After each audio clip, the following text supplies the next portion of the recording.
Cruising into episode 5. Oh, buddy, this is gonna be a good episode. So, in this episode of the OBS F150 race truck build, we're gonna finally really get to the front suspension. You're gonna see me create the first version of my scratch-made suspension that I ever did. There's probably gonna be some stuff where you're like, well, that seems odd. Well, yeah, it is. I was still figuring things out as I went and still trying to cut some corners. It is what it is. Also, at the end of the episode, we're gonna make a pretty sizable change in direction for the rear suspension for the better. And then all in between there, I'm gonna try and give you guys some good tidbits. Hopefully, maybe y'all are learning a thing or two. If not, at least you're entertained, right? Are you not entertained? Don't forget, if you haven't hit the subscribe button below, you need to get that done. And also, if you like the shirt I'm wearing or you wanna support the channel in any way, shape, or form, that's something really simple. You can certainly go to Innovaspeed.com, pick up a badass shirt or hoodie in a few color choices. But with that, let's get to the episode.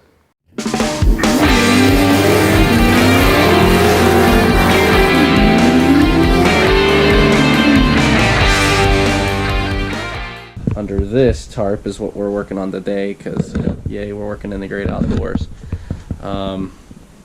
So, to kind of bring you guys up to speed, what I worked on yesterday is actually this right here. So I welded in this piece of angle iron and it's perfectly level up and down this way and this way. It's matched to the frame and measured perfectly. And this tape and this center line right here are what I worked on. And so basically that's what this thing I've been waving around for the last few seconds is. So it's kind of wide. It's actually about 35.5 inches wide. But basically what the tape's here for is I had it taped in to verify fit. And it just kind of sits like so. And what that is, well, here, I'll get you guys under it. That is the new front cross member. Oh god, making a mess. And then this is the uniballs, and these are way fucking overkill for what we're doing, but this is also the weld-on sleeve on the outside, and then that's the little uniball in there with the spacers again, because it does need to articulate pretty good. And this will sit top and bottom of the spindle. In fact, the spindles are kind of laying upside down, but this will give you a good idea. The lower bolt will go through here, and that'll be the lower one. And then up here, we need to make our conversion bracket that kind of sits it right in this area. So, turns out I did a little math yesterday, and it should work out perfectly. Excuse that room, it's messy when I store things in there. So what we need to do is we need to get this steel plate uncovered and get out the plasma cutter.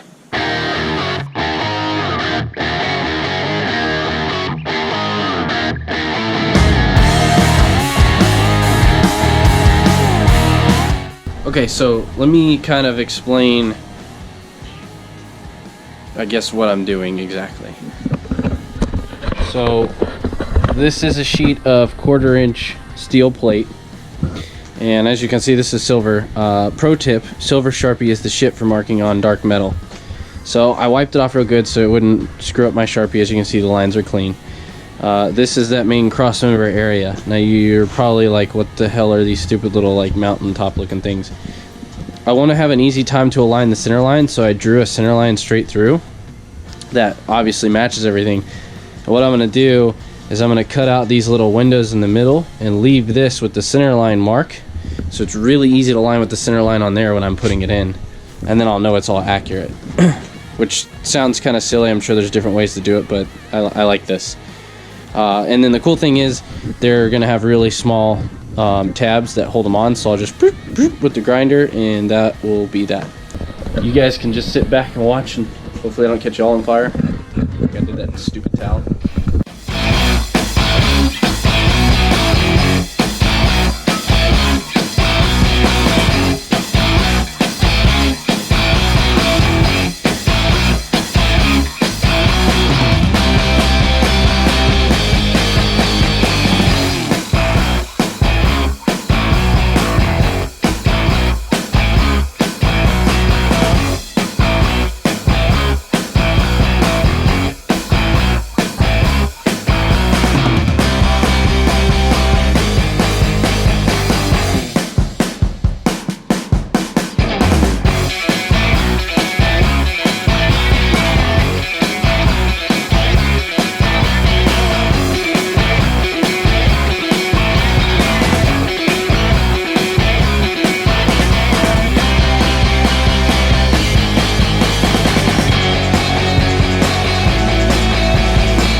unfortunately, guys, this is the boring part of one of these builds. Okay, it's been a little while since I was with you guys. Not that you'd know that, other than me telling you. And I'm kind of walking over here to where I keep my drill press and stuff. So, all right, so this is one of those plates in there, and I'll show you. Here's another one, and I drilled this one out as a test, but this is the bolt for it. Yes, it's a beefy, and obviously it is nowhere close. That's a 1/2 inch hole. This is a 5 8 inch bolt. So what I've got going here is I got my little machining vise set up and a 1/2 inch drill bit.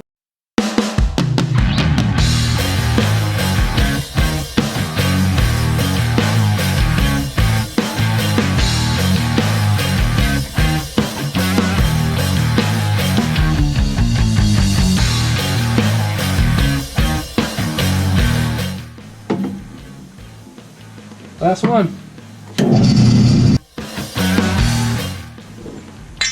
Which is kind of nice.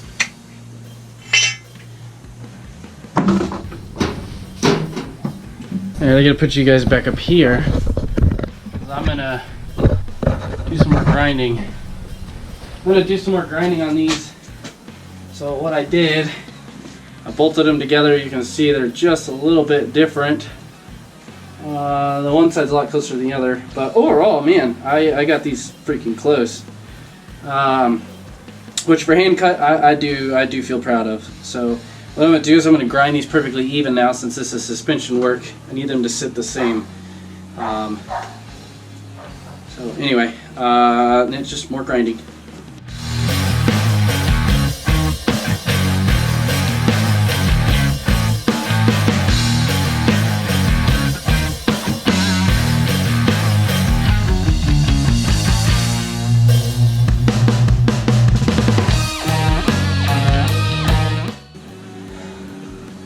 There we go. Our joints are in. Holy shit, this is crazy.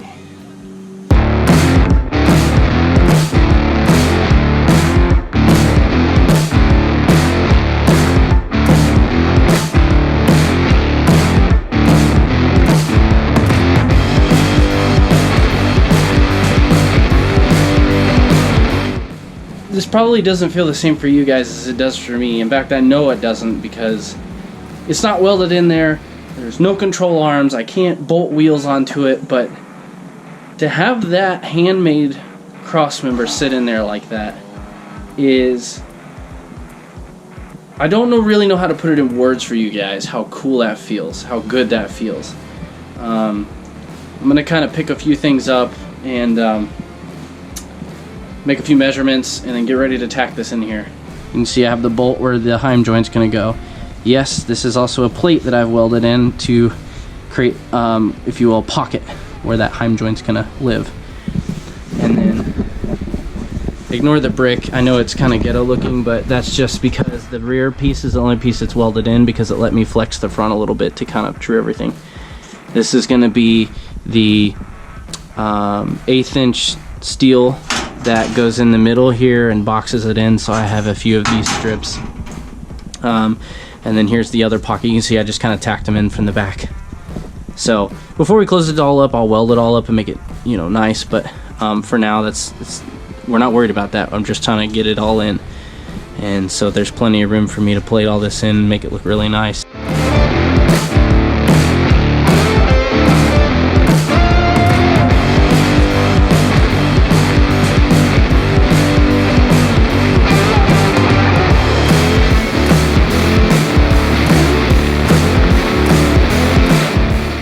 So you may notice there's a little something different there. That's what we call a steering rack, and it's attached to the spindle. There's the tie rod. I gotta adjust those in because I shortened the track width a little bit to better match the rear of the truck, which we'll talk about that later. But if you look, I just have these little tabs that go through the factory bolts for the S197 power steering rack. You can just kind of get an overall look. Like, that's the passenger side setup, And then I just have this piece of angle iron clamped in to kind of hold the top of the spindles, since I can't make my upper control arms right now. Ignore the level, it's not perfect. I was just trying to get a feel for where it is versus the tie rod.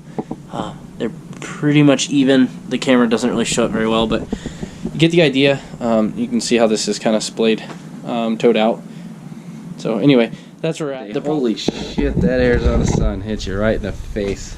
We're gonna have to redo some of the work that we just did, so because it's bugging me. So I'll kind of talk you through this. As soon as I finished getting all these arms and stuff mounted up, I adjusted the tie rods in. You can see there's not a lot of thread left here. The jam nut's basically at the maximum inboard amount of thread, and we're still towed out. So the problem that leaves us with is now I've extended the heim joint a little bit, and the more you extend that, the weaker it is, to a point. So that means, in simple terms, my arm there is probably about a ½ inch too short on each side. We just don't have enough adjustment in our tie rods to allow for that. Now what I was trying to do is I was trying to shrink the track width a little bit and better match what the rear is, but it doesn't look like we have that privilege. So unfortunately, I'm going to need to cut the tack welds off of the sleeve, or the unit ball sleeve and the threaded insert for the heim, and essentially I need to remake these. And then one of the other things I want to do while I'm in there is I actually want to angle this unit ball cup with the outside up slightly to better match the angle of the spindle. While I have enough articulation here as it sits, at full droop I could run into clearance issues to the misalignment spacer to the cup. I really just don't want to deal with that. I'm at the point, if I have to remake those arms, I might as well add about a, 10-degree angle or so there. So that's what we're going to do today. And we'll get those back in there and see how that looks, and that should clear up any more of our kind of woes here with this, so we don't have to deal with it anymore.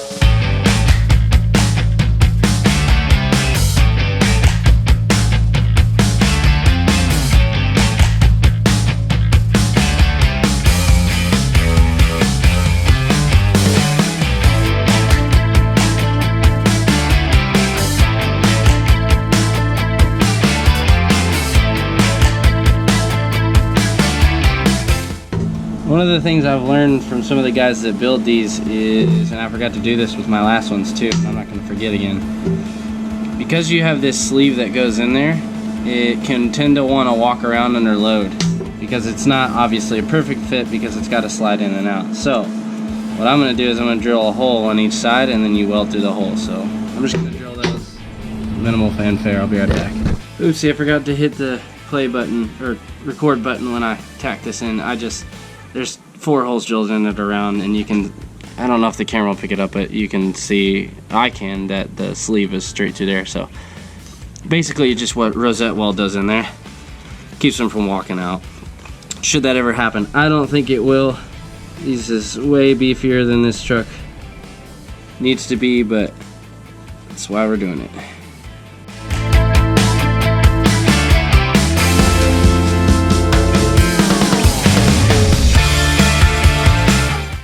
Oh my god, yeah, look at that.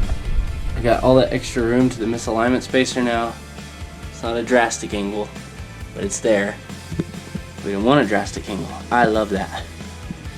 And actually I think it's slightly towed in now, which is another win. And we have a lot more adjustment to the heim joint too.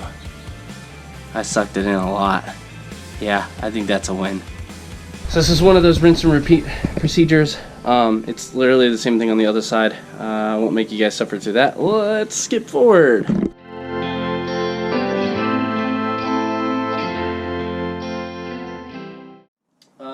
If you think back to the early stages of the build, I guess technically we're still at the early stages. Essentially when this whole thing started, I always wanted to have an independent rear suspension truck. So if I was going to build a truck, it had to have IRS, and I was going to do anything I could to do it all the way up to building it from scratch with some kind of differential that would hold the power. Well, lo and behold, I'd gone with a Mark 8. the Lincoln Mark 8 with the all aluminum 8.8 that was from the Cobras. You know, pretty stout units that would hold more than the power I'm going to ever put through it. Like any off-the-shelf factory vehicle unit, especially out of a cushy passenger car like that, had its shortcomings. It's been gnawing at me for a while. It's not something I really talked about on camera because everything about this freaking build gnaws at me. That's why I've made the front control arms, the main part of the lower front control arms, twice. And I get to make them a third time, so that's gonna be... Well, I'm getting kind of fast at it, so I guess there's that. But, anyway, I guess to summarize, I made another change. We're not using a Lincoln Mark 8 rear... God, there's gnats everywhere out here. Rear subframe IRS unit. I'm going to sell that. Well, I guess you guys probably want to know what it is, so I'll show you. Ta-da. I realize it doesn't really look like much to you guys. Oh, shadows. Some of you will probably recognize this shenanigan. Most of you likely won't, and that's okay. Ignore the fact that we're cramped over here. We're always cramped. This is obviously still an independent rear suspension unit. Believe it or not, this is out of a 2015 Mustang GT. Cost did play a factor here because this, with all the things that come with it, it turns out it's way more cost effective. And now that I'm starting to work on the install, as you can see there with the markings on the frame, here, those. I gotta cut it into the frame. It's turning out to be easier to install. This is a more robust subframe. It still has an 8.8 diff, but this one's an iron housing. It's got 13-inch Deere brakes with a 5x4.5 Mustang bolt pattern already. Still get lower cast aluminum control arms. The uppers, I have adjustable ones coming, believe it or not, already. The bushing pockets are smaller, so you get more meat. And the whole diff mounting scenario there is way stronger. So all of that factors in to this being the smarter swap for me. Obviously, by the markings on the frame, you can tell what I'm doing. I'm going to get it in the truck. To get the appropriate ride height at the hub, got to notch the frame. And we're done. That's it for this week's episode. I'm not going any further than that. We've already drugged this out a little bit longer than our other episodes. Hopefully you guys enjoyed it. I'm going to watch that watch time so you can't lie to me. Now you have an idea what we're going to get into first thing next week. So again, don't forget, if you're not subscribed, hit that button because you don't want to miss this now. You're going to start seeing some really juicy modifications to the frame. And the only way we go from here is actually down as the truck gets lower. See you next week, guys. Thanks for watching.